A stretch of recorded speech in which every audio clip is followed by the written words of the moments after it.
Shalom, selamat pagi Bapak Ibu dikasih Tuhan. Shalom. Mari sama-sama kita bangkit berdiri. Kita naikkan ucapan syukur kita kepada Tuhan. Yes Lord. Thank you Lord Jesus.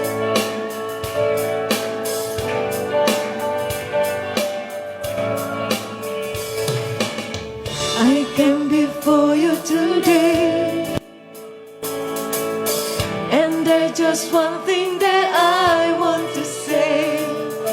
Thank you, Lord. Thank you, Lord, for all you've given to me, for all the blessings that I cannot see. Thank you, Lord. Thank you, Lord. With a grateful heart, with a song of praise, with an outstretched arm, I will praise your name. Thank you, Lord. I just want to thank you, Lord.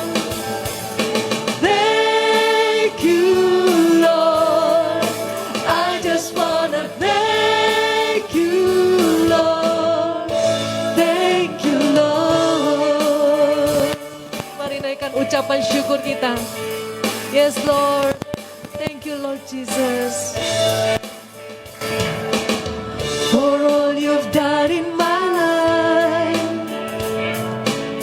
you took my darkness and hid me your light.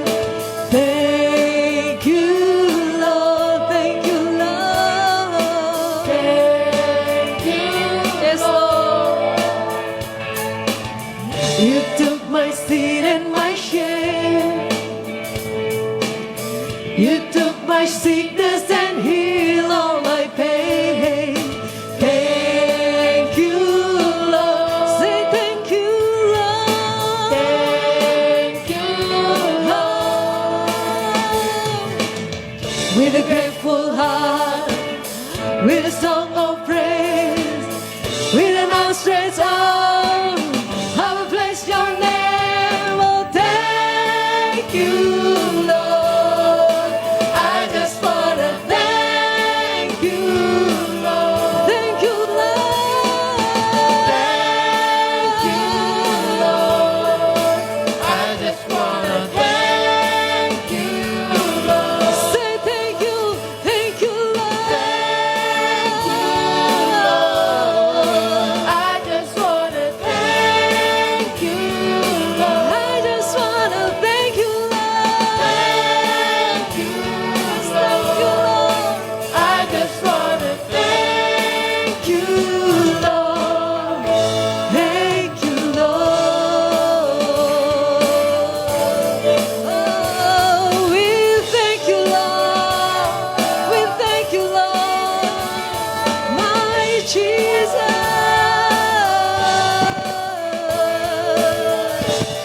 Yes, say thank you, Lord.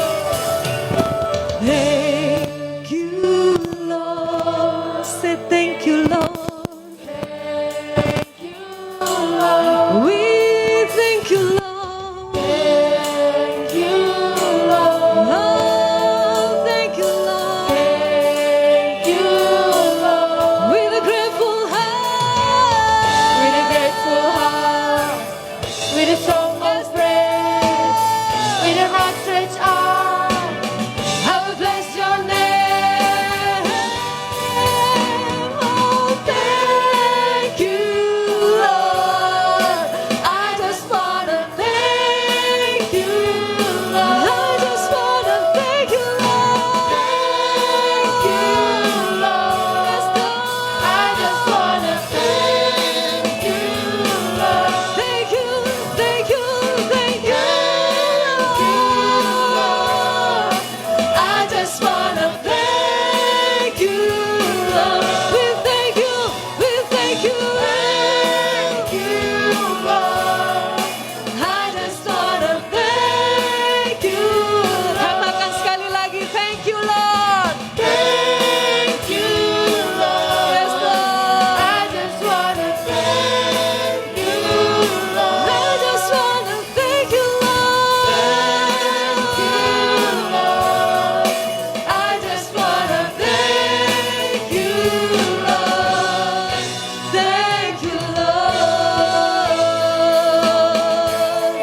Terima kasih Tuhan untuk kasih setiamu. Kami mau lebih lagi memuji dan menyembahmu. Mari kita sorakan haleluya. Haleluya. Haleluya. Yes Lord.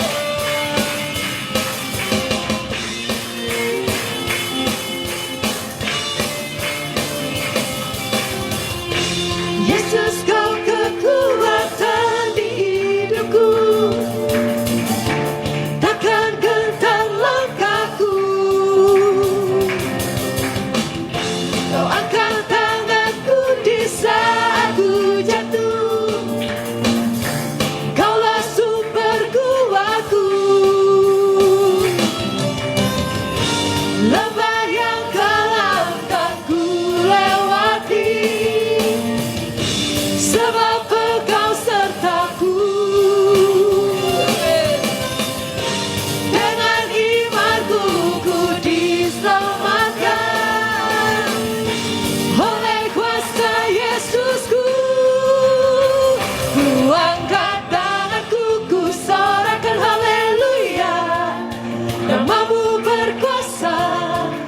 Surga bumi nyatakan, ku angkat tanganku nyatakan kau hebat.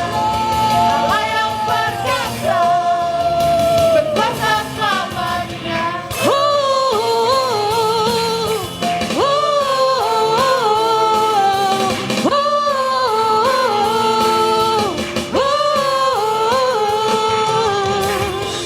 Yesus kau kekuatan di hidupku,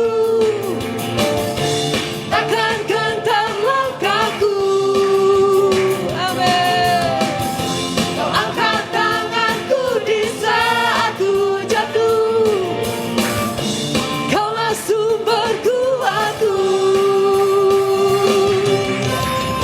Lembah yang kelam kan ku lewati, sebab Engkau sertaku. Amin. Dengan imanku ku diselamatkan oleh kuasa Yesusku. Ku angkat tanganku, ku sorakan haleluya. Namamu berkuasa, surga bumi nyatakan. Ku angkat tanganku nyatakan kau hebat. Yes Lord. Allah yang perkasa, berkuasa selamanya. Ku angkat tanganku, ku sorakan haleluya. Namamu berkuasa, surga bumi nyatakan. Ku angkat tanganku nyatakan kau hebat. Allah yang perkasa, berkuasa selamanya.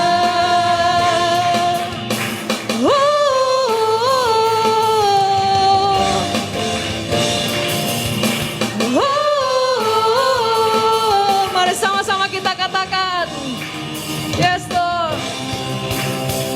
Ku angkat tanganku, ku sorakan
hidup. Such is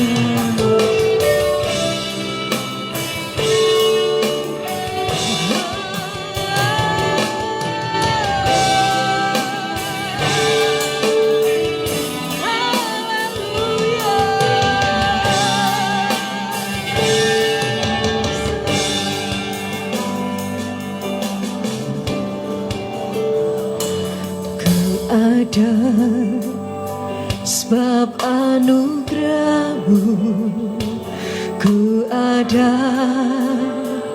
karena kasih-Mu, Tuhan Yesus.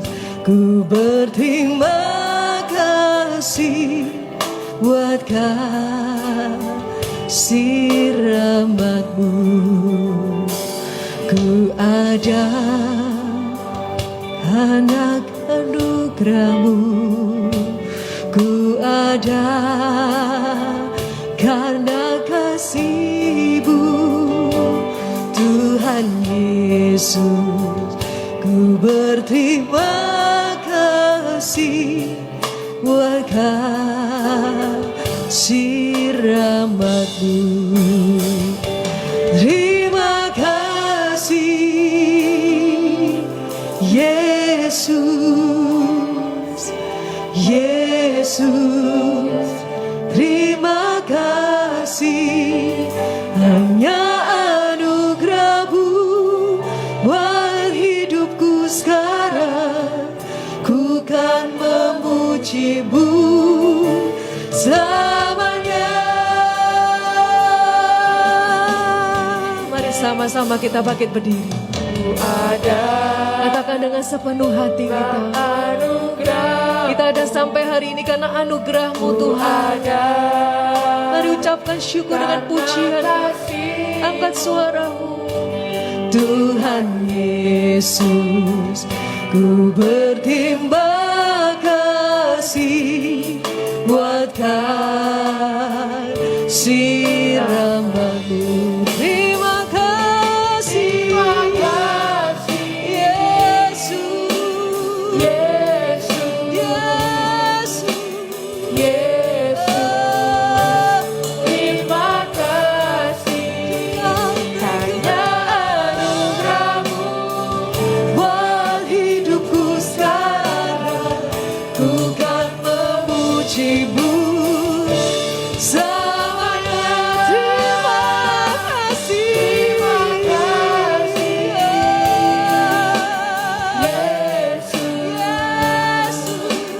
Yesus, terima kasih hanya anugerah-Mu buat hidupku sekarang. Ku kan memuji-Mu selamanya.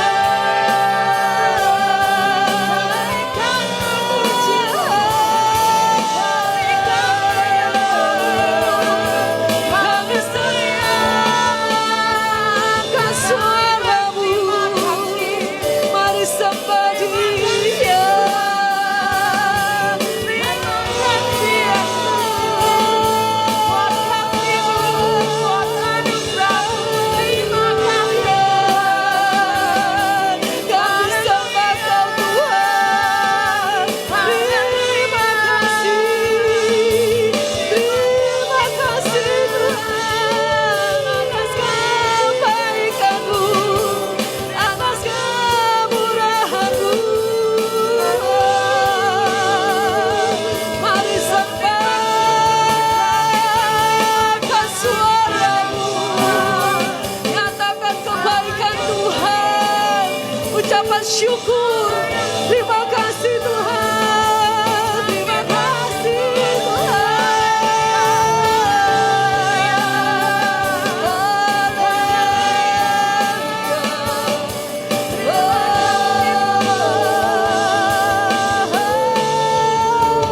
Yes Lord, terima kasih Yesus, Yesus.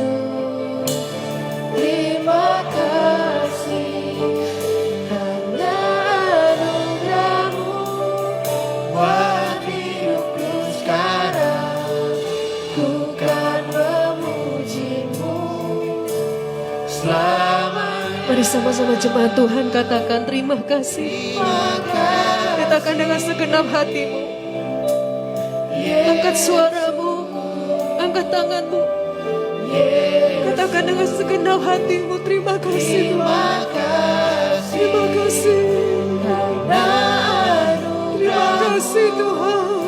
Buat hidupku sekarang, ku kan memujimu selamanya. Terima kasih. Terima kasih, Thank you Lord Jesus. Yesus, Yesus. Terima kasih karena anugerahmu buat hidupku sekarang, ku kan memujimu selamanya. Terima kasih. Yesus. Katakan Yesus.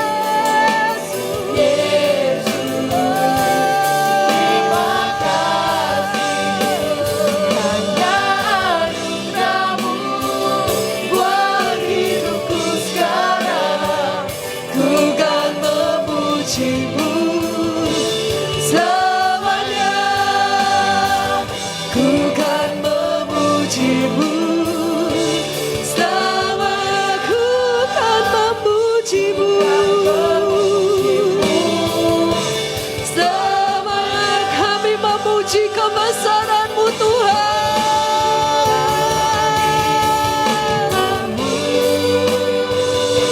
Memuji kebesaran-Mu. Ajaib Tuhan. Ajaib Tuhan, ajaib. Kau sungguh ajaib. Kami memuji kebesaran-Mu. Ajaib Tuhan,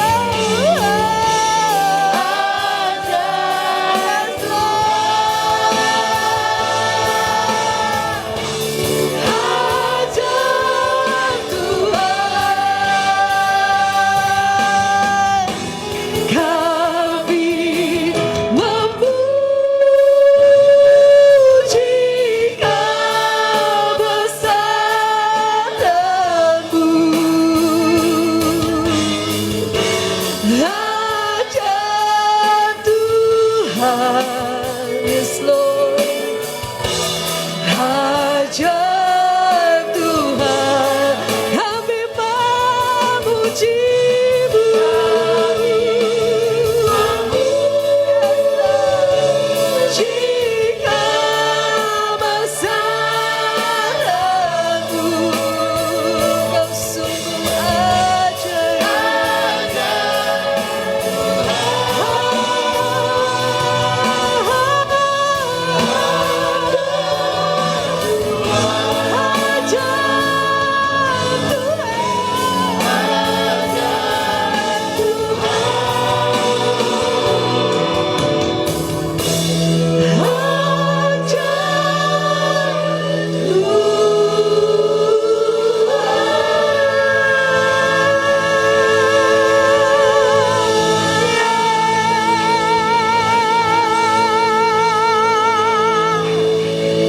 Engkau terlampau ajaib. Engkau terlampau ajaib. Kami mengagungkan Engkau. Engkau terlampau ajaib. Biar pagi hari ini setiap kami, hati kami dipenuhi dengan ucapan syukur. Hati kami limpah dengan syukur. Dan kami mau berkata bersama-sama kepadamu.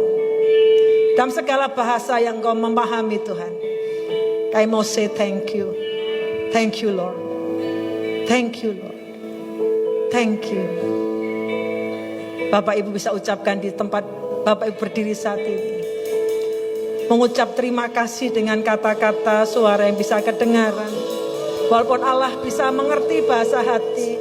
Tapi pada waktu kita ucapkan thank you, telinga kita mendengar. Tiba-tiba tanpa kita sadari suasana hati kita berubah.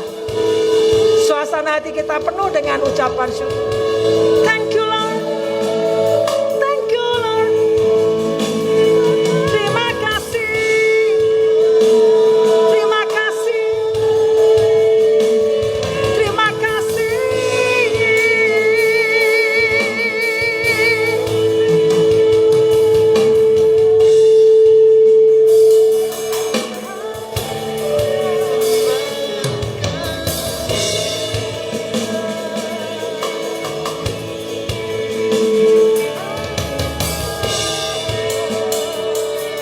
Terima kasih Tuhan. Terima kasih.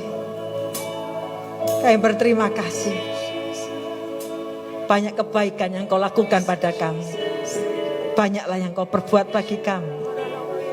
Kami mau melihat kebaikan Tuhan. Itu menolong kami, memampukan kami melewati hidup-hidup kami. Yang kadang-kadang banyak naik dan turun. Tapi ketika kami melihat kebaikan Tuhan, Allah yang tak pernah meninggalkan kami aman dalam tangan-Mu. Pagi hari ini Kau melayani setiap kami satu persatu. Kau meneduhkan hati kami. Dalam semua kegelisahan hati kami Kau yang meneduhkan. Thank you Lord. Tak habis-habisnya Tuhan, rasanya kami tidak ingin berhenti untuk mengucapkan syukur. Terlampau banyak.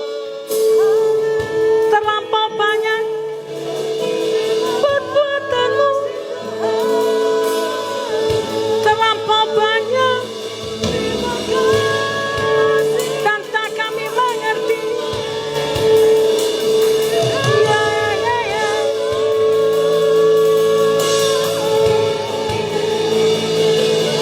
Meluap dari hati kami. Meluap dari mulut kami.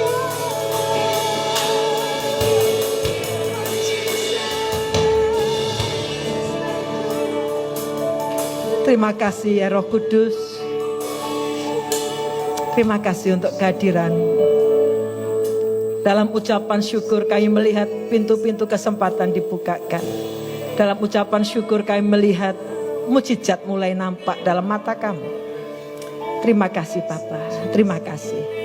Dalam nama Tuhan Yesus kami mau meneduhkan hati kami untuk ditaburi firman-Mu. Berbicara di tengah-tengah umat-Mu ya Tuhan. Dan kami mau melakukannya. Terima kasih. Dalam nama Tuhan Yesus kami berdoa. Amin, amin, amin. Silakan duduk saudara. Selamat pagi. Selamat pagi. Pagi. Saya harus memberi apresiasi pada Bapak Ibu Saudara untuk jemaat yang setia, tetap setia. Dari minggu demi minggu saudara rajin mengisi daftar kehadiran. Kalau setiap Kamis dibuka begitu udah pada ngisi gitu ya.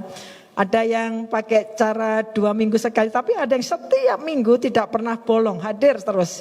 Ucap syukur untuk itu. Saudara kasih tepuk tangan sendiri untuk diri masing-masing.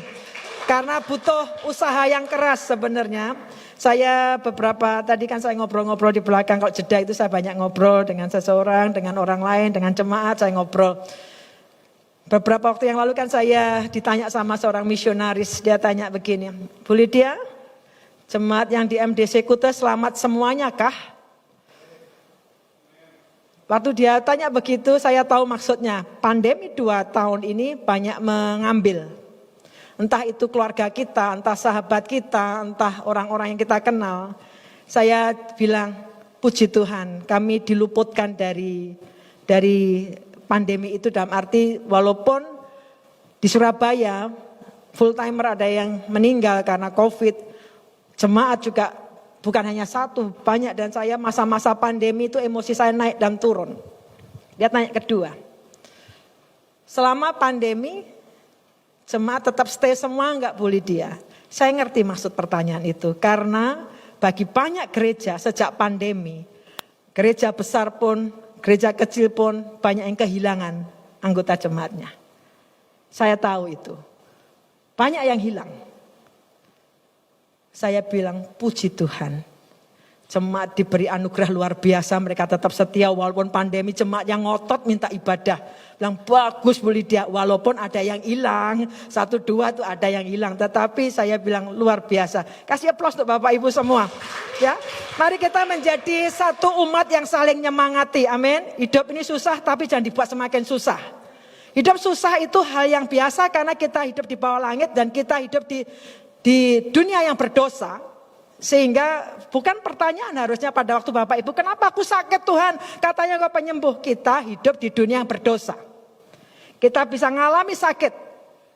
Tetapi yang pasti jaminan satu, hukuman yang terbesar yaitu maut itu sudah dilepaskan. Amin. Walaupun kita tetap mengalami sakit misal, tapi kan tidak ada seorang pun yang bisa mencuri damai sejahtera dan sukacita kita, bukan? Harusnya itu yang diberkat bagi banyak orang. Kalau Bapak Ibu sedih ketika sakit, orang dunia yang sama.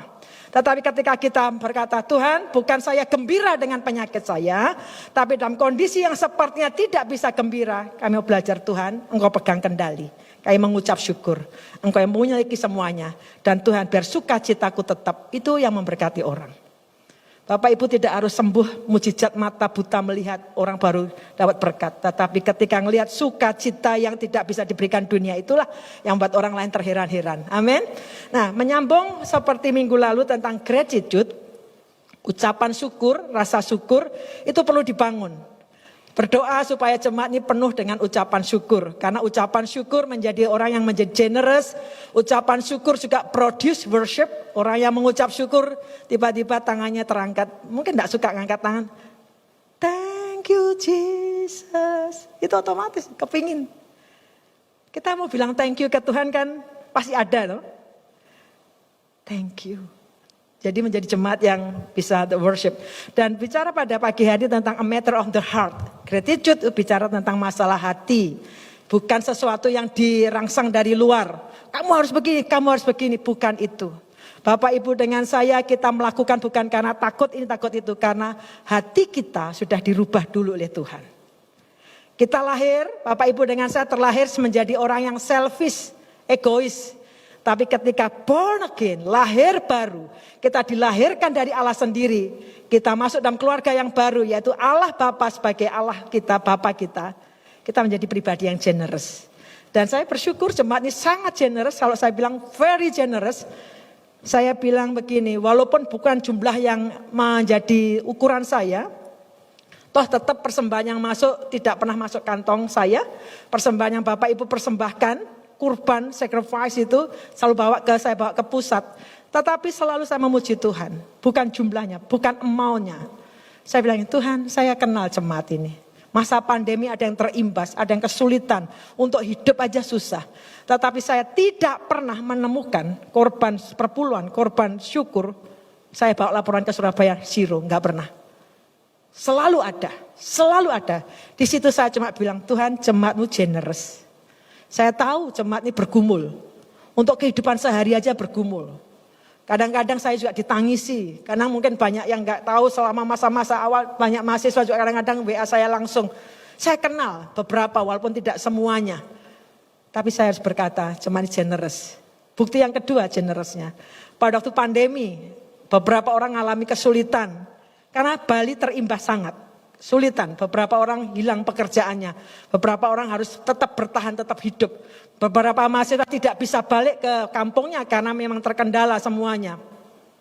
Dan akhirnya mau nggak mau ada yang terkendala dalam hal masalah makanan, sulit untuk makan. Dan saya sampai suami saya tahu saya nangis karena dengar ada di kontak ada jemaat yang kesulitan makan. Waduh, saya langsung bilang gini, Tuhan, saya nggak kepingin dengar kisah itu lagi. Tapi bagaimana umat Tuhan ini menjadi umat yang saling mencukupkan. Saya baru ngomong begini, saya doa Tuhan ini harus dibuat apa ini? Dikasih ide, kumpul bagi. Dari jemaat untuk jemaat, baru diomongin, baru cuma di-sharing gitu. Waduh, di sekretariat langsung dikirimi beras, langsung dikirimi minyak, langsung dikirimi sabun, langsung dikirim. Aduh, saya bilang gini, jemaat ini begitu generousnya. Saya tahu Bapak Ibu membawa itu bukan karena limpahnya. Tapi karena engkau ingin menjadi bagian dari saling memberkati satu dengan yang lain. Sampai hari ini dibantu oleh Bu Lina sama Pak Revin. kita sudah masuk ke kloter kelima. Berarti kloter pertama tercover untuk para kontak dan orang-orang yang pelayanan. Kloter kedua, saya bilang punya nggak punya kita mau belajar untuk menerima. Untuk menerima sendiri itu juga perlu kerendahan hati. Percaya nggak? Misalnya saya gitu misalnya, saya nggak perlu beras Vin.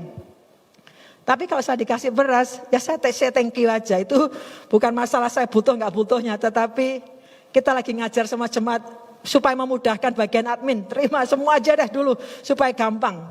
Saya berterima kasih untuk jemaat yang luar biasa. Kasih aplaus untuk Bapak Ibu semua. Ya, kita berdoa dari kondisi ini hidup kita sendiri secara khusus dalam masa pandemi bisa bertahan karena saling menguatkan satu dengan yang lain.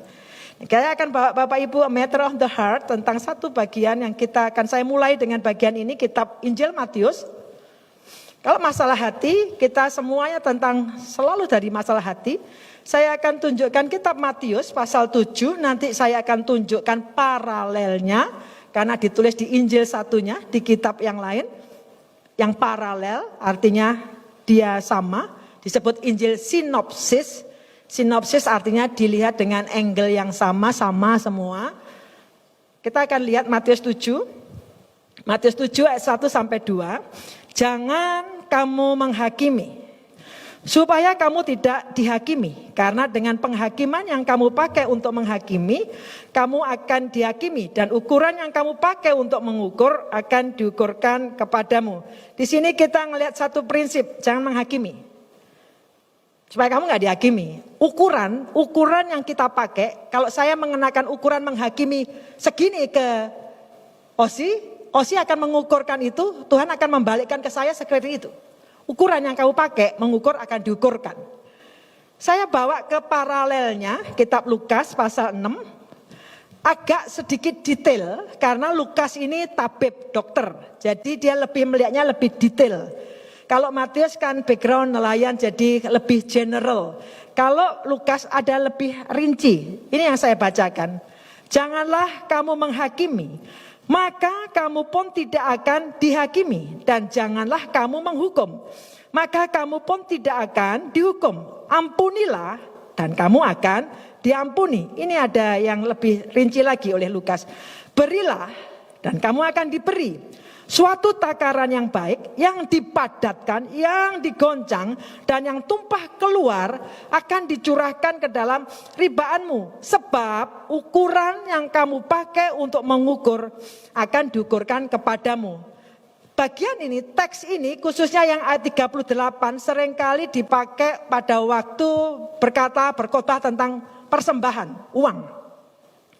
Seringkali dipakai give and you will receive. Sebab ukuran yang kamu pakai itu seperti ukuran yang dipadatin, digoncang keluar. Kalau kita kembali pada konteks ayat ini, tidak ada uang di situ. Coba perhatiin, gak ada kan ya? Baik dalam bahasa Gerika, bahasa Yunani, bahasa Inggris, bahasa Indonesia, tidak ada kata-kata uang di dalam teks ini. Teks ini bicara tentang apa? Sama teksnya tentang masalah penghakiman. Jangan hakimi supaya kamu nggak dihakimi. Ukuran yang kamu pakai akan diukurkan kepadamu. Jadi prinsip di sini adalah apa yang Bapak Ibu berikan, kau akan menerima seperti itu. Ini prinsip universalnya. You give and you will receive. Itu prinsip general, prinsip universal. Apa yang kamu beri itu akan kamu terima. Ukuran yang kamu pakai untuk mengukur itu akan diukurkan kepadamu. Lalu kenapa seringkali ayat 38 itu bisa dipakai untuk masalah keuangan. Tapi prinsip dulu, Bapak Ibu harus tahu prinsip ini dulu. Prinsip secara universal. You give and you will receive. Itu prinsip. Jadi kalau Bapak Ibu give, nggak usah ditagih-tagih. Kapan tuh anakku nerimanya? Itu berarti nggak ngerti tentang prinsip stewardship. Kalau Bapak Ibu ngerti prinsip stewardship, ngerti prinsip tentang giving, give, nggak usah bilang kapan aku nerima. Enggak. Itu secara universal. Even tanah pun tahu prinsip itu. Saya jatuhkan satu benih jagung, satu biji. Dan saya menerima seperti ukuran di bagian kitab Lukas yang dipadatkan. Jadi prinsip ini berlaku sama dalam semua area kehidupan kita. Bapak Ibu memberi pengampunan, you will receive pengampunan. Engkau memberi perhatian, engkau akan terima perhatian. Ukuran, makanya banyak orang kan komplain, kenapa ya aku nggak pernah diperhatikan, orang itu saja. Tunggu dulu. Belajarlah lebih dulu untuk memberi perhatian. Beri aja. Kok aku sudah memberi perhatian nggak diperhatiin. Sabar aja. Benih nggak langsung tumbuh kok. Tapi prinsip ini tidak pernah menipu. Give and you will receive. Itu prinsip universal. Engkau memberi doa, tinggal tunggu aja. Ada waktunya engkau akan menerima orang-orang lain tanpa Tuhan, saudara minta Tuhan, orang itu akan digerakkan Tuhan untuk mendoakan engkau tanpa engkau tahu. Give and you will receive. Ini prinsip universal. Kita akan lihat, saya akan bawa dalam terjemahan bahasa Inggrisnya, karena bahasa Inggris akan lebih detail.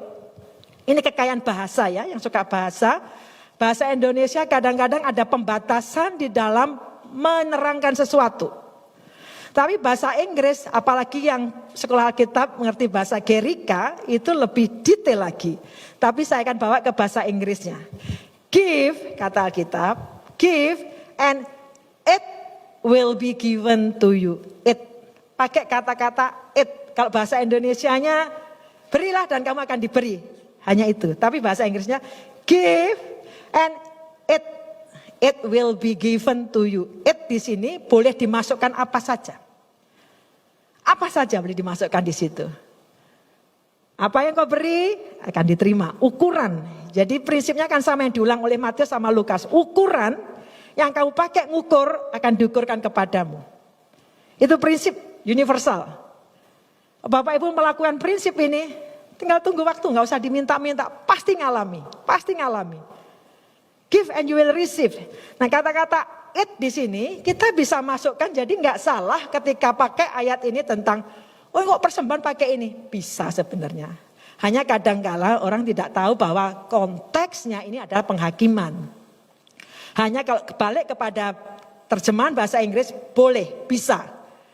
It-nya ini bisa diganti tentang persembahan, tentang keuangan, tentang perhatian, tentang doa. Tapi konteksnya adalah kamu lepas penghakiman, kamu akan terima penghakiman. Kamu lepaskan pengampunan, kamu akan terima pengampunan. Ukuran yang kamu pakai mengukur akan diukurkan kepadamu. Nah, Bapak Ibu bicara tentang giving, memang selalu berkaitan yang paling sulit giving, ada sebenarnya dompet. Itu paling sulit. Entah kenapa di Alkitab, Tuhan itu menyandingkan dirinya tidak dengan setan. Karena jelas, Kristus jauh lebih berkuasa. Dia maha kuasa. Setan gak ada bandingnya. Gak ada bandingannya. Tidak selevel. Tetapi Kristus menyandingkan dirinya dengan Mamon. Dengan Mamon. Kalau bicara hal ini kadang menyenangkan, kadang juga gak menyenangkan. Tetapi kalau Bapak Ibu ngerti prinsip tentang harta, itu akan menarik. Di mana hartamu berada, di situ hatimu berada. Our heart follow our treasure. Di mana harta kita, di situ hati kita berada. Coba cek aja. Orang yang baru belajar. Saya nggak tahu di sini ada yang ngerti trading nggak ya? Yang baru belajar. Biasanya kalau orang trading saya coba bilang gini, kamu jangan mikir tentang profitnya dulu. Ngerti dulu psikologi trading. Kalau kamu nggak ngerti psikologi itu, kamu akhirnya gambling di situ. Kalau ngerti psikologinya akan lain. Kalau orang baru belajar trading, sudah diinvestkan di situ, biasanya nggak ngerti, biasanya langsung forex, biasanya nggak ngerti. Nggak mau yang tentang stok dan saham tuh nggak mau, karena apa? Lama, mintanya yang cepat dapat imbasnya. High risk, high return, nggak apa-apa katanya. Tapi coba lihat nih, our heart, hati kita follow our treasure, hati kita mengikuti di mana harta kita berada. Anggap yang baru belajar, uangnya ditaruh di stok, di trading. Yang baru nih, pasti hampir tiap hari ngeceki kan. Naik turun, ada yang ketawa berarti iya. Ada melototin biasanya dulu enggak, sekarang dipelototin. Terus waduh lagi bullish atau bearish nih. Waduh lagu diikuti. Yang ngerti bahasa trading pasti paham maksud saya. Di mana hartamu berada, di situ hatimu berada. Kalau harta kita ada dalam kerajaan surga, pasti hati kita dalam kerajaan surga. Our heart follow our treasure. Hati kita mengikuti harta kita. Kita akan lihat bicara tentang giving. Saya akan ajak Bapak Ibu sekali lagi memang tentang giving dalam arti bukan hanya masalah waktu. Saya akan membawa dalam kitab Ulangan pasal yang ke-15 Ayat ke-7, ada satu tatanan yang Tuhan berikan kepada orang Israel. Ini menarik sekali. Itu juga yang dipraktekkan di gereja mula-mula Kisah Para Rasul.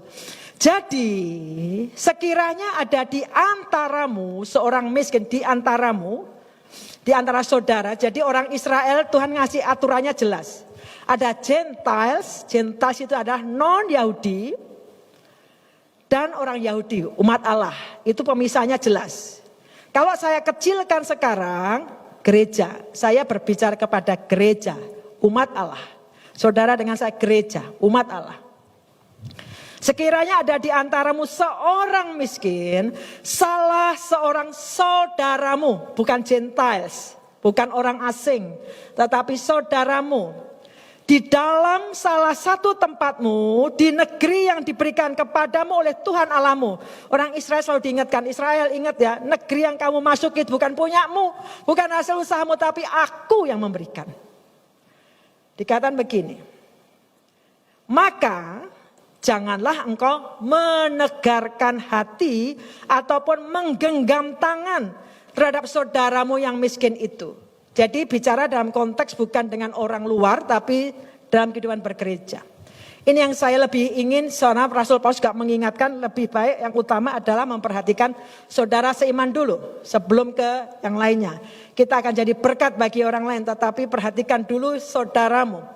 Di dalam orang Israel ada kalanya memang benar-benar miskin. Bukan malas ya, ada beda. Kalau saya malas saya akan pakai ayat ini nih. Kalau nggak mau kerja tapi mintanya minta terus, saya akan pakai ayat ini. Yang tidak bekerja nggak boleh makan, kata Tesalonika. Jadi tapi ada faktanya, orang miskin itu selalu ada. Selalu ada. Kata Injil, orang miskin selalu ada padamu. Mungkin dia nggak ngerti gimana mengelola. Biasanya tidak selalu dikasih uang, diajarin. Tapi prinsipnya adalah kata Alkitab jangan kerasin hati.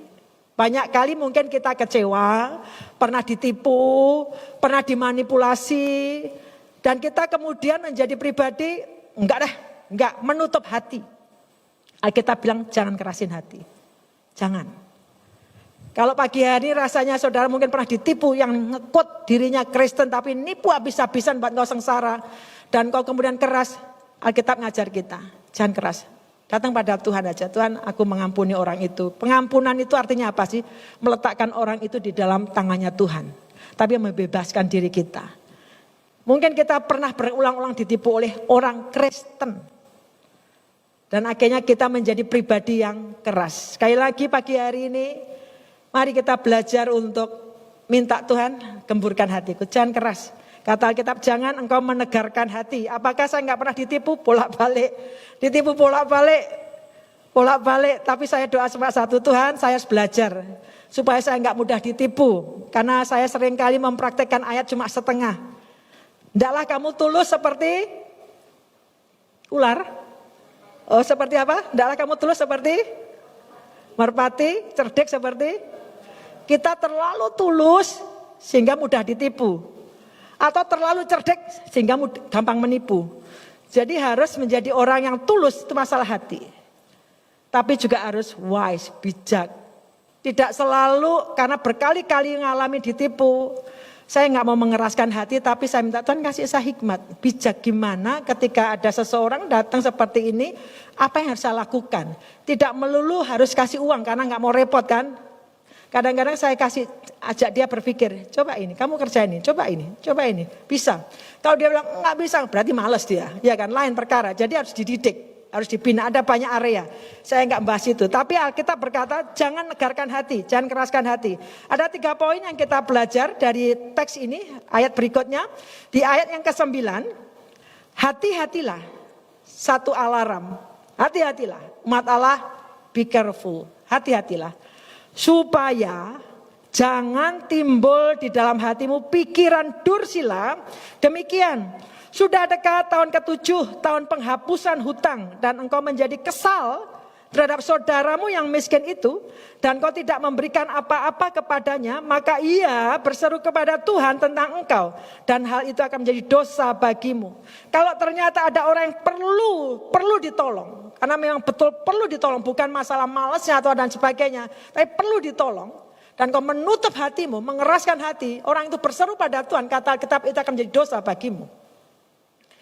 Yang pertama kita perlu belajar, kata Alkitab, jangan timbul di hatimu pikiran dursila. Apa sih pikiran dursila? Orang Israel punya tataran ekonomi begini, tahun ke-7 disebut tahun Jubile, tahun penghapusan hutang. Jadi orang ini jengkel, datang, waduh ntar lagi deket tahun Jubile, dia hutang bakal nggak bayar karena tahun ke-7 harus dilunaskan semua, artinya diputihkan. Senang enggak Bapak Ibu? Senang ya? Enggak senang ya? Baik sekali Bapak Ibu ya. Tahun ke-7 enggak ada lagi hitungan hutang piutang. Ini di dalam tataran orang Yahudi. Tahun Jubile. Mereka diajar persis tentang hal ini. Tahun Jubile, tahun ke-7 enggak. Nah, orang ini punya pikiran dursila. Enak aja. Hutang orang miskin ini dia jengkel. Karena bentar lagi tahun Jubile. Berarti enggak akan dibayar. Itu yang Tuhan bilang. Pikiran dursila. Selfish. Terlalu mikir, enak aja aku yang sengsara kerja, kamu enak aja. Bapak Ibu, kadang kita ini ditaruh Tuhan, tes uang itu sebagai tes kita. Untuk tujuan apa Allah memberkati kita? Pernah enggak berpikir? Coba pikirkan ini. Kenapa Tuhan memberikan pengajaran tentang giving? Kenapa Tuhan memberi pengajaran? Mengajar kita prinsip giving kenapa? Apakah kerajaan surga itu mengalami kesulitan kalau kita semua tidak memberi? Apakah kerajaan surga itu mengalami penderitaan ketika kita nggak memberi? Tidak. Kerajaan surga kekal selama-lamanya. Berjaya. Rajanya adalah Allah pemilik langit dan bumi. Lalu kenapa Allah yang maha besar mengajar dengan prinsip giving? Itu untuk kebaikan Bapak Ibu dengan saya. Kita tidak pernah menerima kalau kita tidak belajar give. Itu prinsip general. Jadi bukan masalah jumlah banyaknya tetapi masalah kita give. Kata Alkitab, singkirkan hati yang egois. Kita kalau orang selfish, kalau anak-anak dulu kan gitu ya. Saya nggak tahu nih anak-anak saya 3 tumbuh ya. Ada yang murah hati, saking murahnya sampai begitu dia beliin mainan yang mahal, maminya yang jadi nggak murah hati. Pernah juga. Tapi anak-anak nggak pernah diajar untuk selfish, tapi selfish sendiri. Apalagi kalau makanannya senengannya, ya makanan kesenengannya bagi. Kalau di Instagram bilang lagi, no. Bagi, no. Anak-anak gak pernah diajari tapi dia bilang gak mau berbagi. Kita terlahir selfish. Jadi anak-anak orang tuanya murah hati suka ngasih. Anak-anak belajar dari mana? Kita terlahir selfish. Apalagi itu kesukaan kita.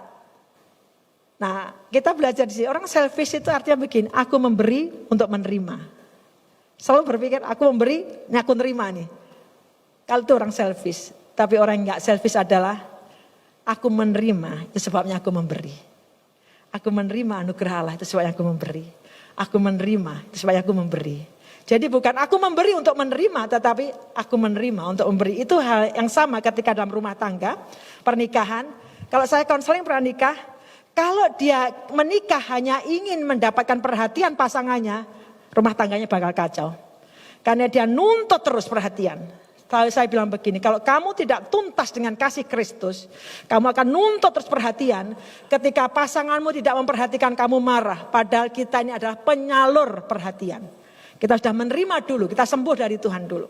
Maka kita menyalurkan. Kata Alkitab, jangan selfish, tetapi belajar untuk kita menjadi orang yang murah hati. Yang kedua, mengendalikan duka cita. Ayat berikutnya, ayat 10.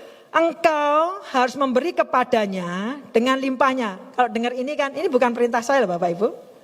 Kalau kemudian jengkel di pikiran, enak aja memberi, enak. Ini bukan saya, ini firman Tuhan. Kalau firman Tuhan manualnya diikuti, firman ini hasilnya baik untuk Bapak Ibu dengan saya. Jadi pikiran kita akan mulai berkalkulasi, enak aja, saya kerja keras, malam pun saya kerja, enak aja saya harus ngasih. Selfish. Pikiran dursila. Bukan saya, Alkitab yang bilang. The word of God, firman Tuhan. Coba kalau Bapak Ibu tidak mengeraskan hati, Makanya Alkitab ngasih warning, jangan kerasin hati. Coba nggak ngeraskan hati aja, terima dengan lembut, hasilnya lain. Tuhan, tolong selidiki. Saya mungkin kalkulasi terus. Mungkin saya selama ini mencari sesuatu harus susah payah. Kenapa saya harus kasih? Kan coba, ada sesuatu yang mendasari kita. Kita bilang, kedua, engkau harus memberi kepadanya dengan limpahnya. Dan janganlah hatimu berduka cita atau nyesel. Udah ngasih, aduh kenapa tak kasih? Pernah enggak Bapak Ibu? Enggak pernah. Atau saya saja yang pernah ya? Saya pernah soalnya. Udah ngasih nyesel saya. Aduh kenapa saya kasih? Apabila, tapi Alkitab bilang begini, apabila engkau memberi kepadanya, sebab oleh karena hal itulah Tuhan Allahmu akan memberkati engkau dalam segala, bukan satu, segala pekerjaanmu dan dalam segala usahamu. In all to which you put your hand. Apapun dikerjakan tanganmu kata Alkitab, kalau hati kita tidak selfish, hati kita tidak duka cita. Bapak Ibu belajar untuk begini, setiap kali saya datang sebelum membawa kurban persembahan, Tuhan bicara. Karena yang paling sulit itu adalah sebenarnya sekali lagi, ini bukan masalah tentang uang ya, tenaga, pikiran pun itu juga tentang generous. Perhatian juga generous, tapi yang paling sulit itu. Satu kali di MDC Denpasar waktu itu, saya yang gembalakan situ KKR. Dan karena kami dididik dari sejak dulu zaman Pak Yer, apa saja artinya kalau Roh Kudus gerakkan, nggak boleh nimbang-nimbang. Itu saya belajar. Waktu itu saya baru saja diberi anting-anting emas. Kok sekarang saya kan nggak pakai emas-emas, bukan takut diminta Tuhan, bukan. Saya nggak pakai anting-anting, nggak pakai cincin, bukan takut nanti lo diminta Tuhan. Memang saya nggak suka pakai, emasku hanya 53 kilo, saya punya itu. Mas Jono. Tapi nggak usah dijual. Nah, saya baru saja dikasih orang, jemaat juga, saya tadi kasih, dia tahu saya nggak pakai anting-anting, dia mau kasih saya supaya dipakai. Anting-anting emas murni, bukan emas nggak murni, emas murni. Ada suratnya juga. Tapi pada waktu itu KKR, Roh Kudus bisa taruh di hati saya, persembahkan. Saya ngelihat, seringkali kita ini gagal tes ketika diberi sesuatu. No, ini punyaku. Aku nggak punya Tuhan. Sekali-sekali aku pakai, kenapa sih? Seringkali itu hanya tes. Bagaimana hati kita memandang harta. Kalau paling sulit itu harta sebenarnya. Paling sulit. Di mana hartamu berada, di situ hatimu berada. Harta itu paling sulit. Tuhan bilang, persembahkan. Saya izin dulu dong sama yang memberi. Itu sebenarnya akal-akalan aja ya. Kalau yang beri, jangan kalit kan. Saya, kan bukan saya Tuhan, dia yang boleh, gak boleh. Saya bilang gini, Bu, ini Roh Kudus taruh di hati saya untuk membawa persembahan ini. Dia bilangnya begini, terserah Bu Lydia. Kan saya udah kasih Bu Lydia, waduh saya kepingin dengar jawabannya, gak usah Bu Lydia jangan. Ternyata dia bilang, Bu saya udah kasih. Saya bawa persembahan, saya berikan. Tapi Alkitab bilang gini, jangan duka cita. Nyesel gitu loh, aduh kenapa aku kasih. Kan orang tuh bisa lebih banyak dari saya, itu aja yang diminta Tuhan. Seringkali Tuhan percayakan harta untuk ngetes hati kita. Ngetes, melekat enggak? Melekat enggak? Kalau kita lulus dalam stewardship, lulus dalam tes ini, saya yakin Tuhan akan mempercayakan. Kata Alkitab, tes stewardship, saya bilang ke anak saya. Rafael khususnya, anak saya yang kedua ini jago sekali ngitung. Gak tahu ilmu dari mana. Dia ngajari saya juga, Mami mau pensiun umur berapa? Mami harus setiap bulan nabung sekian. Dia ajari saya, Mami kalau mau invest tuh gini. Sekian persen ke saham, sekian. Waduh, mumet saya ingat dia. Udah tak kasih aja, kamu udah aturin. Tapi dia saking berhitungnya, dia hitung begitu cerdiknya sampai kadang-kadang kecerdikan. Contoh ya, dia bisa menghasilkan uang sendiri. Dia bisa. Dia kerja sekarang semester 7, dia kerja online pakai viewer, jadi memberi komen pada dia viewer, dia kasih komen. Lumayan gajinya $, dia kasih adiknya juga, kamu kerja di sini Bi, nggak selalu semua di approve. Kalau dia habis kerja itu kontrakannya, dia cari lagi. Dia cuma kerja butuh setiap hari disiplin aja 2 jam. Dia bilang 2 jam aku duduk manis depan komputer ngasih kerja. Dia dapat itu. Uangnya saya tahu banyak. Kenapa saya tahu banyak? Karena kadang saya pernah pinjam dia. Pernah pinjam, banyak uangnya. Kalau Bapak Ibu saya tunjukin, dia invest, dia pintar sekali ngatur. Tapi jangan salah, uang bensin, uang pulsa masih mami, isi pulsa saya. Jadi nggak akan ngisi sendiri. Saya bilang, Vel, kamu harus belajar stewardship. Belajar. Apa yang Tuhan percayakan, satu, anak-anak semua saya beritahu. Kami nggak pernah pikir, wah double perpuluhan dong. Enggak. Saya membawa korban perpuluhan, bukan berarti anak-anak saya beri uang tidak memberi. Saya bilang, di mana hartamu berada, di situ hatimu berada. Udah nggak usah mikir double dan sebagainya. Jangan nyesel setelah memberi. Saya cerita lama ini, karena saya cerita baru nanti banyak libatkan jemaat di sini. Jadi saya nggak mau cerita itu. Saya cerita yang lama aja. Satu kali, waktu saya hamil anak pertama, saya nabung, nggak punya kartu kredit, nggak punya buku tabungan juga. Waktu itu rasanya saya nggak ingin masuk ke tabungan. Saya simpen uang nabung untuk melahirkan, saya taruh di bawah baju. Hamilan 9 bulan, kurang beberapa hari lagi melahirkan. Tiba-tiba ada seorang jemaat, dia seorang janda. Dia datang ke sekretariat, dia nangis, malam-malam dia nangis. Waduh, kenapa nih ibu satu ini? Kenapa bu? Saya hamil besar kan. Iya kali, tolong ini. Kenapa? Anak saya nggak bisa ikut ujian nasional. Lah kenapa? Dia nggak bayar SPP berbulan-bulan. Dia nangis. Kali tolong. Dia selalu bilang gitu kan. Saya nggak mungkin bilang begini. Pergilah dengan damai sejahtera. Aku doakan Tuhan akan menolong kau. Kamu taat di jalan, kamu akan terima berkat. Nggak mungkin begitu kan. Waktu dia bilang begitu, hati saya begini. Tapi Bapak Ibu jangan nangis ke saya loh ya. Saya itu kadang-kadang mudah begini soalnya. Saya begini, Tuhan ini gimana nih, saya ada uang ini. Ada, saya harus bilang ada uang. Walaupun saya bisa, uang itu kan untuk persalinan. Tapi saya bilang saya ada uang. Pada waktu bilang Tuhan saya, apa yang Tuhan bicara saya mau. Roh Kudus taruh di hati saya, beri.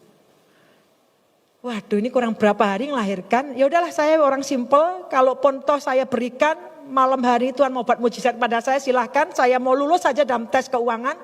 Saya bilang berapa jumlahnya bu? Dia sebutkan angka, which is itu 2/3 tabungan saya. Berarti saya sisa 1/3 tok. Saya ambil uang itu, saya masukkan amplop, saya berikan, bayar sekolah anakmu. Waduh dia thank you. Terima kasih kali, dia pulang sukacita. Saya ganti yang nangis loh. Saya ganti nangis. Waduh ini dia sukacita sih pulang. Tapi saya kan nangis mikirnya gimana kalau tiba-tiba saya melahirkan, uang dari mana. Tapi ayatnya berkata jangan dengan duka cita. Jangan dengan duka cita. Saya mengambil prinsip ini. Apa yang sudah saya persembahkan, saya gak boleh nyesel. Saya bilang Tuhan terima kasih. Saya lulus. Itu punyamu, bukan punya saya. Tuhan percayakan kepada saya. Tuhan taruh di hati saya. Beri saya ketaatan dan beri juga kecermatan. Beri saya hikmat. Karena saya mempercayai kata Alkitab. Ketika kita membawa tidak dengan duka cita. Apabila engkau memberi kepadanya. Sebab oleh karena mana? Karena itu tadi. Kalau engkau memberi tidak dengan duka cita. Oleh sebab karena hal itulah. Karena hal itu tadi. Kalau tidak dengan ngomel, tidak dengan duka cita. Tuhan Allahmu akan memberkati engkau dalam segala pekerjaanmu dan dalam segala usahamu. Amin. Saya percaya ini firman Tuhan. Bukan kata saya, firman Tuhan. Bukan untuk memanipulasi, saya tidak memanipulasi saudara. Tapi saudara baca sendiri firman Tuhan. Kalau lakukan prinsip firman Tuhan, yang terjadi adalah kita akan lihat kemurahan Tuhan. Lihat kemurahan Tuhan. Selalu saya ngajari anak-anak saya bilang gitu. Jangan pelit ketika kamu dipercaya. Jangan pelit. Anak saya yang gede ternyata tanpa pernah cerita. Waktu saya nemeni dia di Aussie kapan lalu. Dia selalu bilang, Mami lihat homeless people. Orang-orang yang gak punya rumah. Tapi Mami harus tahu ya Mami. Mami kan kadang-kadang suka ngasih. Tapi Mami harus tahu. Mana homeless people yang Mami harus kasih, mana yang enggak. Kenapa Rel? Tidak semua orang homeless ini Mami perlu bantu. Karena apa? Karena mereka akan membeli truk.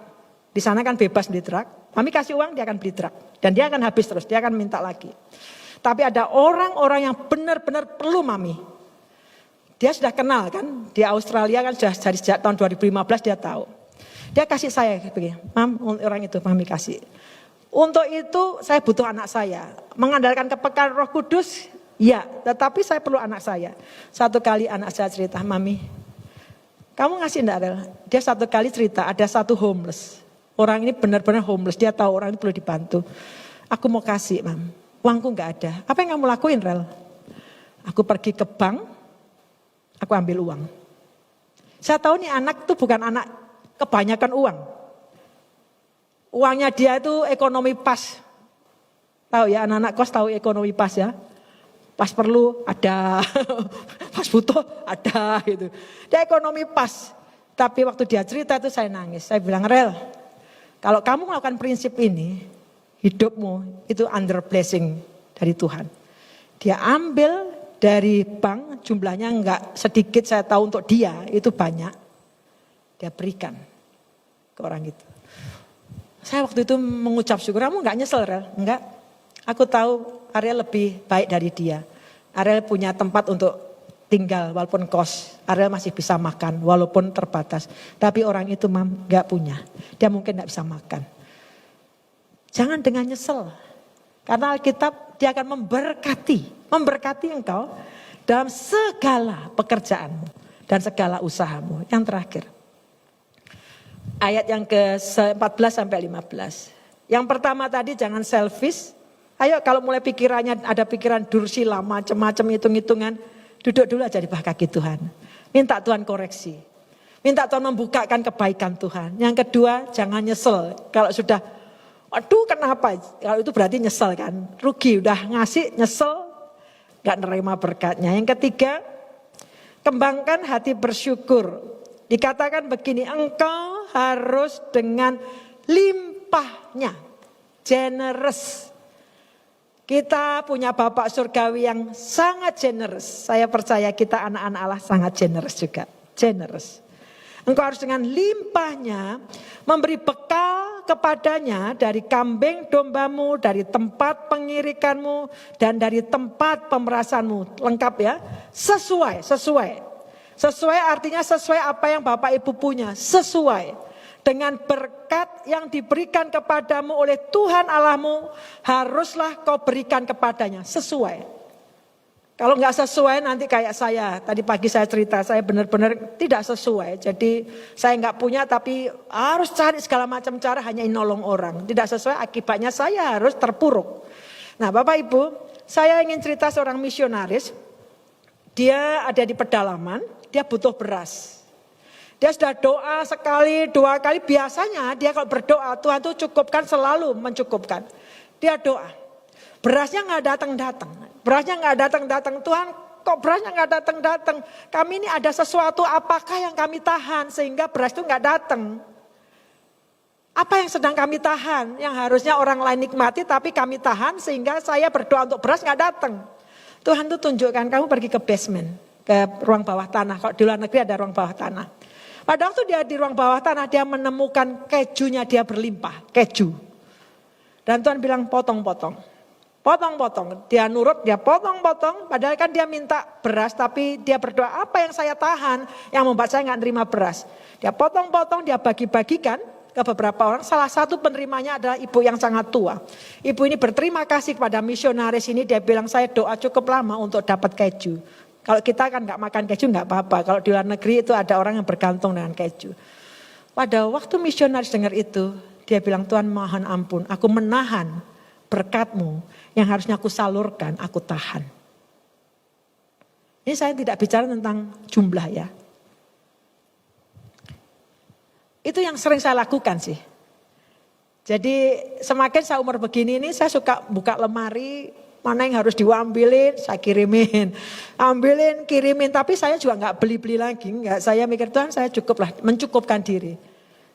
Kadang-kadang kebanyakan saya simpenin buat apa sih? Ambilin aja, kirim, ambilin. Ada banyak orang bisa diberkati dengan itu. Hal-hal yang simpel Bapak Ibu. Coba berdoa, Tuhan aku menahan apa nih? Sehingga kok aku gak mendapat blessing ini. Apa yang aku tahan? Mengembangkan hati mengucap syukur. Dengan limpah sesuai apa yang kita punya. Dan yang terakhir, haruslah kau ingat bahwa engkau pun dahulu budak di tanah Mesir dan engkau ditebus Tuhan Allahmu. Itulah sebabnya aku memberi perintah itu kepadamu pada hari ini. Alkitab mengatakan begini, Tuhan berkata pada orang Israel, harus kamu ingat ya. Aku memberikan perintah ini padamu hari ini, harus kamu ingat. Kamu dulu budak. Hal yang sama yang harus kita ingat. Bapak Ibu dengan saya dulunya ada budak dosa. Kalau bukan karena kasih Bapa yang luar biasa, Dia berikan Kristus mati bagi kita, kita tetap hidup dalam dosa yang endingnya adalah maut. Tapi Allah begitu mengasihi kita, begitu murah hati, Dia tidak berkalkulasi. Tuhan tidak bilang salahmu sendiri, dosa-dosamu sendiri, tanggung sendiri. Allah enggak gitu. Kita punya Allah yang sangat mengasihi. Dia lebih menghendaki pertobatan daripada kebinasaan. Dia berikan Kristus mati bagi kita. Dia beri yang the best, yang terbaik. Ingatlah ini kata Tuhan. Dulu kamu budak. Dan itu selalu mengingatkan saya. Siapa saya Tuhan? Itu menolong saya untuk punya hati gratitude, mengucap syukur. Itu menolong saya untuk berkata Tuhan, apa yang ada padaku juga pemberianmu. Saya mau menjadi pengelola yang baik. Engkau yang memberkati, tidak dengan kekuatan saya karena saya melihat orang yang bekerja dengan tangannya. Pernah nggak lihat tangannya yang cedera dan harus dioperasi? Overuse. Saya cuma bilang Tuhan terima kasih. Engkau menolong saya untuk tetap bisa bekerja. Jangan berkata oleh kekuatanku kata Tuhan. Tapi oleh karena Tuhan sendiri yang memberi kekuatan pada kita. Saya undang para pemain musik bisa maju ke depan.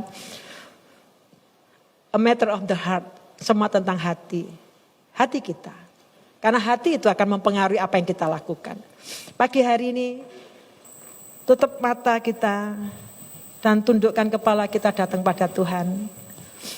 Apa yang Roh Kudus bicara kepada Bapak Ibu melalui firman Tuhan ini? Apa yang Roh Kudus katakan? Apa yang perlu kita lakukan ketika mendengar firman Tuhan ini? Tuhan berkata, ingatlah kamu dulu budak. Kita tahu siapa diri kita. Kalau bukan karena anugerah Allah, kita akan tetap menjadi orang yang berdosa. Dosa bukan masalah perbuatan kita. Mungkin kita berkata, Tuhan aku gak bunuh, aku gak mencuri, aku gak melukai orang. Dosa bukan hanya berbicara itu. Dalam pandangan Allah, tanpa kasih Kristus, kita adalah orang-orang berdosa. Dan ujungnya adalah maut. Pagi hari bicaralah di tengah-tengah kami Tuhan. Taruhkan di hati kami. Kerjakan hati kami. Kamu menjadi orang yang punya gratitude. Punya rasa syukur. Sehingga kami tidak akan membanding-bandingkan dengan orang lain. Kami bersyukur kami ada seperti saat ini. Kami bersyukur Tuhan sehingga hati kami menjadi orang yang pribadi yang murah hati. Generous. Bicaralah Tuhan apa yang kami tahan. Yang harusnya orang lain mendapatkan berkat dan kami tahan. Bicara ya Roh Kudus. Bless the Lord, oh my soul. Oh my soul. Worship His holy name. Sing like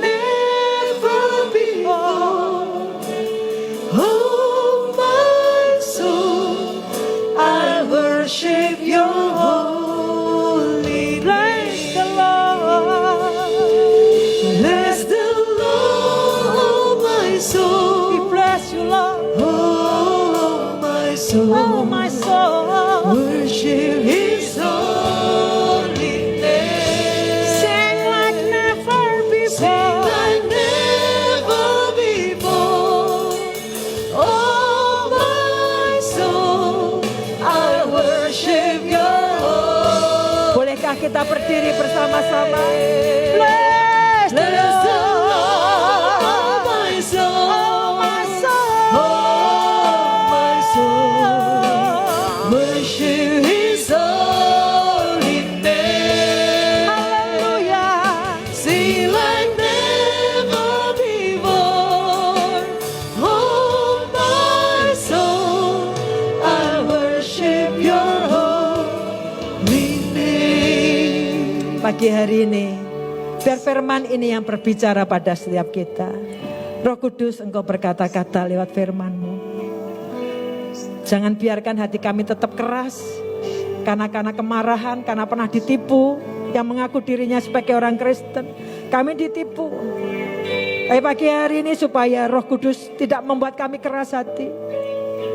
Kami melepaskan pengampunan, sehingga ukuran yang kami pakai untuk mengukur akan diukurkan kepadamu. Dan buat hati kami penuh ucapan syukur, sehingga kami bisa memuji Tuhan. Bapak Ibu bersama-sama dengan saya ucapkan dari hatimu. Dan kau berkata, bless the Lord, oh my soul. Bless the Lord, oh my soul. Amin. Oh my soul, worship His holy name. We lift our hands, Sing like never before. Oh my soul, I worship Your holy. Bapak Ibu yang memujikan, Bapak Ibu yang berkata, Bless the Lord, oh my soul. yes you are, Oh my oh soul, my soul. worship His holy name. You are worthy. Sing like never before. Oh my soul, I worship Your holy. Bless the Lord. Bless the Lord, oh my soul. Oh my soul, Worship Him. worship His holy name. Sing like never before. Sing like never before. Oh my soul, I worship Your holy. Kami berkata, bless the Lord. Oh my soul, Oh my soul, oh my soul. Bless the Lord, bless the Lord. worship His holy name. Sing like never before. Oh my soul, I worship Your holy name. Biar jiwa kami dikenyangkan oleh kebaikan Tuhan. Dari jiwa kami mengalir ucapan syukur. Kami menjadi pribadi yang generous. Kami menjadi pribadi yang murah hati. Kami menjadi pribadi yang penuh ucapan syukur. Tuhan, Kau berkata-kata pada jemaat-Mu. Kami punya Bapa yang baik, yang tidak pernah menahan kebaikannya bagi kami. Taruhkan kami hikmat kapan itu sebagai ujian bagi kami.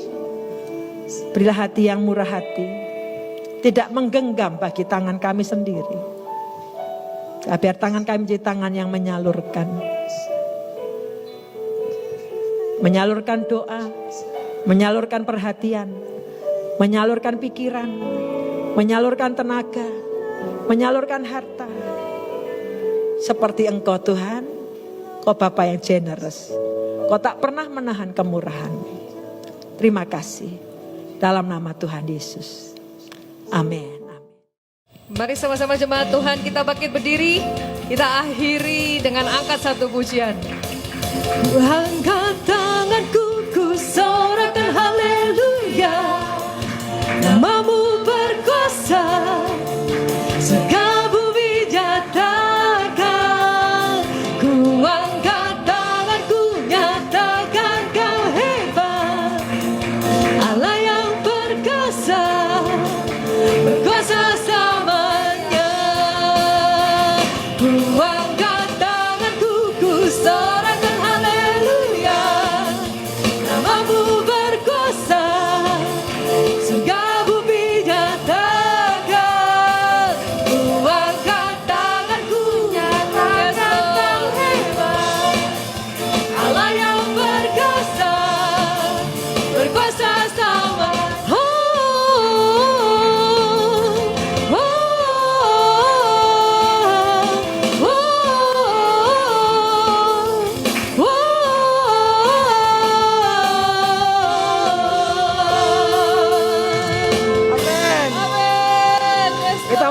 dengan sukacita, amin. Amin.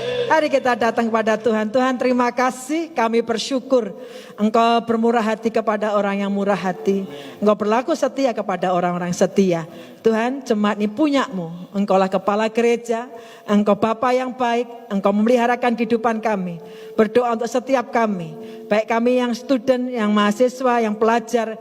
Berdoa Tuhan, berikan hikmat, beri kami kerajinan untuk belajar. Dan Tuhan sendiri yang mengurapi kerajinan kami. Mungkin Tuhan, kepandaian kami sepertinya tidak seperti yang lain memang pandai-pandai. Tetapi kami percaya, takut akan Tuhan sumber hikmat.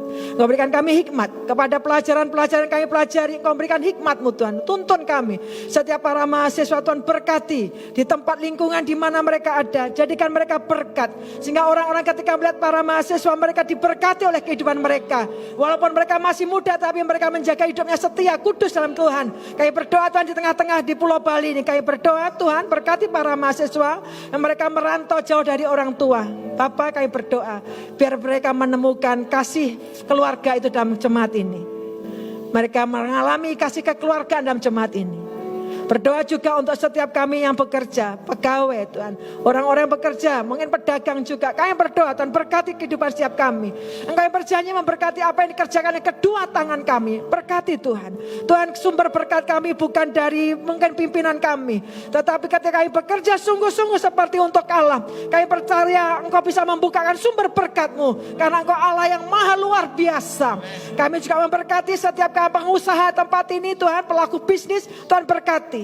Juga membawa rumah tangga demi rumah tangga. Tuhan, di tengah-tengah hantaman demi hantaman, kami berdoa rumah tangga di dalam jemaat ini rumah tangga yang kokoh, mereka dipelihara oleh tangan Tuhan yang luar biasa. Kami memanggil juga anak-anak kami, kami memberkati anak-anak kami satu persatu. Kami memberkati Tuhan, Engkaulah yang memiliki segala-galanya. Jemaat dikasih Tuhan, pulanglah. Bawalah seluruh damai sejahtera. Bawalah seluruh berkat daripada Allah Bapa. Cinta kasih daripada putranya Tunggal Yesus Kristus. Roh Kudus yang tak pernah meninggalkan kita. Dia menghibur, dia menuntun, dia mengarahkan, dia mengoreksi, dia menegur. Tapi juga dia menguatkan. Terima semua berkat yang termeterai dalam nama Tuhan Yesus Kristus. Yang percaya berkata bersama-sama. Amin. Amin. Tuhan memberkati. Selamat siang.